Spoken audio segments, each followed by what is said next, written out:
Hey lads and lassies, welcome back to the channel and welcome to our brand new Sandbox zoo, which at the moment I'm just naming it Lanilou Zoo, but eventually I will come up with a name, hopefully with the help of you guys in the future.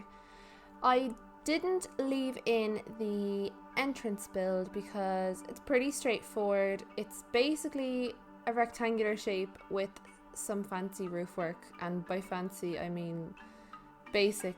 It's not anything special. I didn't have it recorded. I thought I did, but oh well.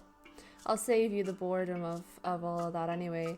But today we are building the black bear exhibit. This is going to be the first exhibit that visitors will see the minute they walk into the zoo.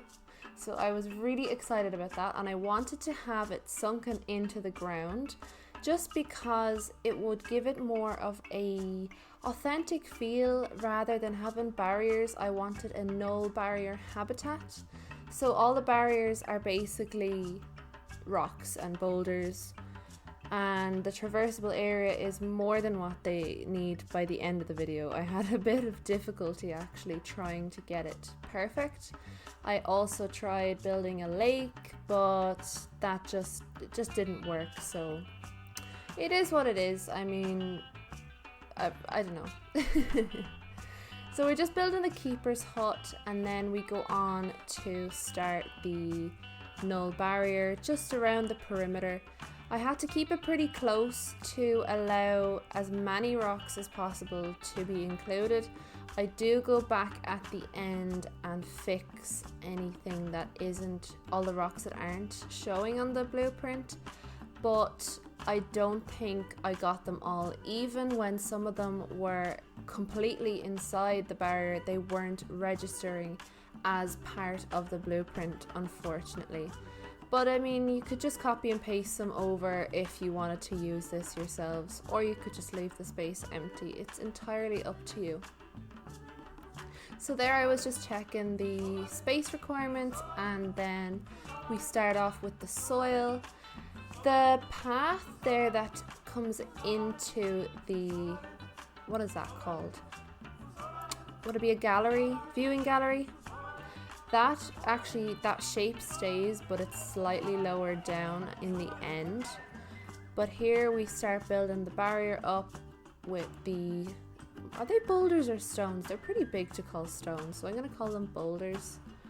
We start putting those in all around to give it a more natural looking appearance instead of just like fences all the time. But for the visitor safety, there is a railing on the path.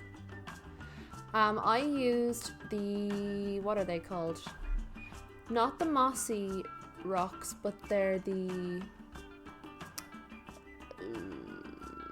I don't know what they're called. They're the ones, the dynamic ones, I think. Yeah, that's the name. Dynamic mossy stones or rocks, whatever. I think they changed direction or something. I actually don't know what the difference is, but I personally think they look way better than the originals. So that's what I went with in the end. I then threw in some other, I think it was temperate or Tagia.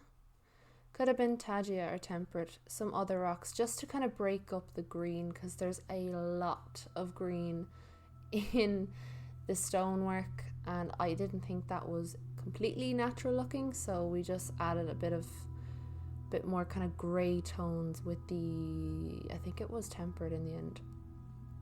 Here we're starting to build a hard shelter underneath the viewing platform or viewing gallery.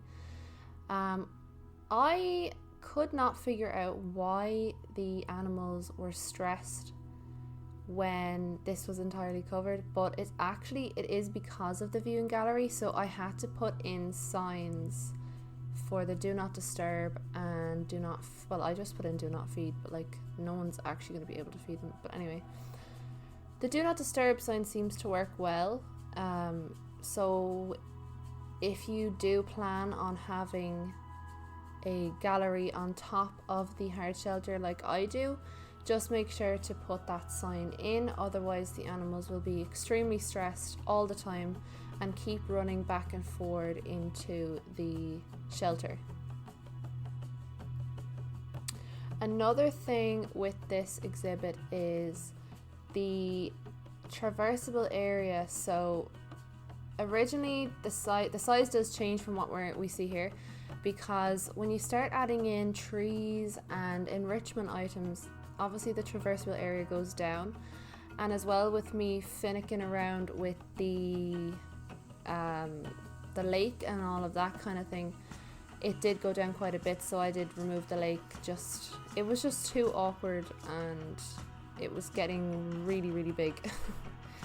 But it's up to you guys if you want to add a lake in yourselves. I just left it out, just made my life so much easier without it. And also, if you're planning on using this particular build in maybe a starter zoo in franchise or whatever, it's probably best not to have the lake, because you won't need a water treatment facility. Most importantly here is to make this look natural. I think you really need to make sure there's no gaps in the rocks to make it look more like a cave. Different size rocks, even using the same rocks but changing the direction and orientation with the X, Y and Z coordinate system. I think it's they use Blender, kind of similar tools to Blender. I don't have much experience with Blender, just brief knowledge from college, but it actually really works. So even if you wanted the same size rock, you could maneuver it a number of different ways and still make it look like it's a complete different piece. Same with trees. If you're going to have more than one of the same tree, make sure you twist them slightly. That really seems to work well for, you know, making it look more realistic. I could have gone with some of those massive trees that we got in what is it called? I was going to say Adventure Living, but that's The Sims. The South American pack. They're both on the same kind of theme, so. But I decided in the end not to. I wanted this to look more like a European-ish, maybe North American-ish style, because the background is, I think it's the Swiss Alps. I don't know if it specifically says the Swiss Alps, but that's what it looks like to me.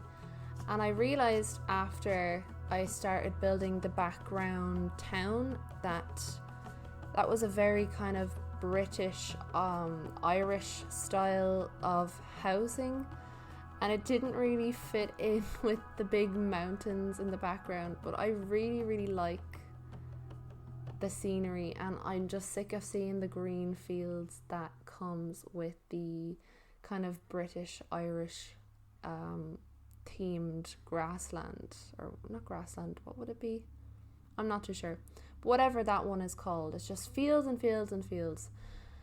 But the reason I put in the townland is literally because I just think it would look so silly if it was only a zoo. Like, I needed something in the background to make it more realistic.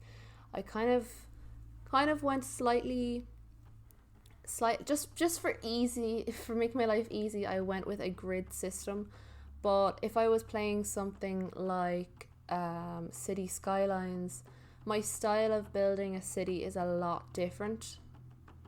So I mean, maybe I'll play that on the channel at some point, but right now I'm really enjoying Planet Zoo. Not so much The Sims. I'm kind of falling out of love with The Sims 4, but that's neither here nor there for this video. But just know that in the future that Planet Zoo is going to stay on the channel. I've just been really busy lately with my own personal life and college and stuff, and I also got a new kitten, which she's a lot of work.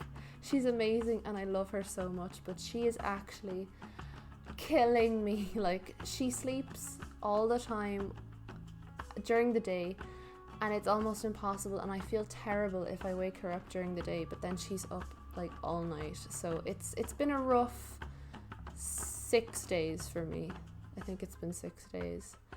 But she's starting to eat more. She has a bigger appetite now, and she's after getting her checkup at the vet's, and she is all good and healthy, so that means maybe in the next few weeks she will start to get more energy during the day, and once she's settled in here, she will probably sleep in her own bed, not in my bed, because I'm terrified of squashing her during the night. So I kind of end up staying in the one spot and not really sleeping then, because I'm stuck, restricted to one spot that I'm conscious that she's there.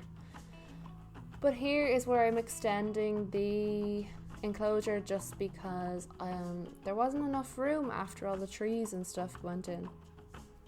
Traversable area went significantly lower. Just literally grab the rocks that I wanted, move them slightly, and there you go.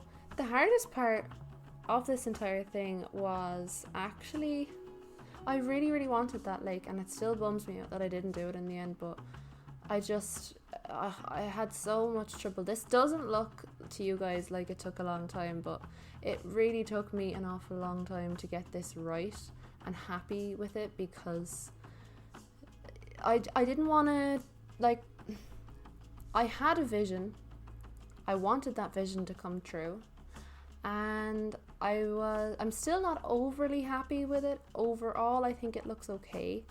Moving on, then we have some conservation boards in the entrance building just before people see the information and gift shops and toilets and stuff.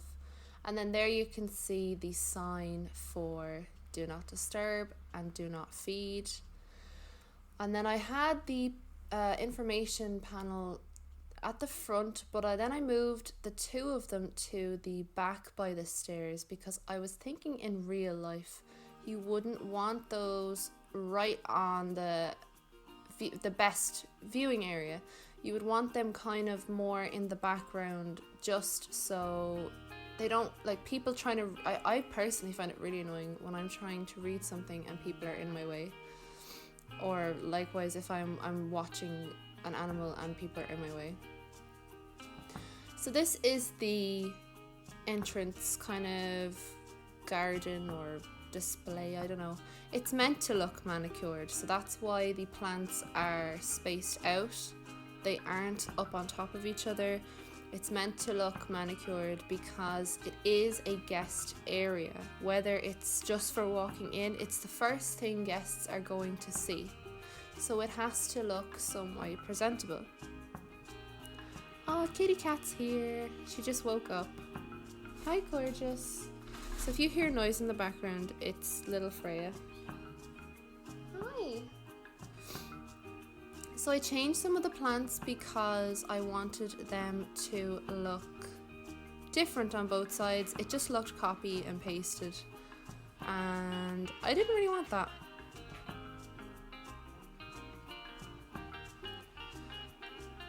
And I also think it looks really nice in the end because, as I said, it is the first thing people are going to see, and you want to have a good impression on them. So I'm really pleased.